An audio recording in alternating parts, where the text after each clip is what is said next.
Oda, yaani mwanangu na mdela wangu hataki kunilipa hata kama kibanda changu cha ulisi ndio maana wewe hutaki mimi kunilipa. Sio kweli, kibanda changu lazima leo utalipia na nauli zangu. Bwana wewe. Vipi bwana kijana? Vipi mbona hizo hela zenyewe utumi ndugu yangu mpaka nakufuata mwenyewe? Hamna bwana. Nataka utoe vitu vyako ndani uondoke. Ngoja nini? Yaani nini sasa? Subiri kwanza. Mbona hela utoi mpaka sasa? Kwanza nikaa hapa tuongee vipi sawa sawa. Mbona mrefu kwa mimi? Sasa tajiri sikiliza. Ngoja maisha bwana kwa hivi. Unakupata leo unakosa leo. Sasa mke yangu bado msimu mdogo. Unaona kama hivi. Hadi ngumu ama kitu ama biashara sasa hivi. Biashara vipi? Mimi nikwambia Jumaa. Wewe bwana. Wewe siku leo uliniambiaje? Si uliniambia nisikilize ukanitumia. Nikwambia Alhamisi nakutumia lakini leo lini? Leo si Jumatano bado.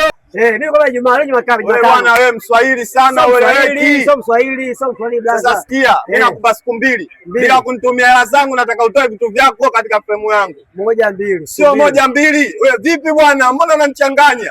1 2 mwanangu. 1 2 ndo nini? Ndio 1 2 sio siku mbili babu. Kwani vipi usemaje? Siku mbili. 1 2 maisha hiyo. 1 2 1 2 1 2 1 2 1 2 1 2 1 2 1 2.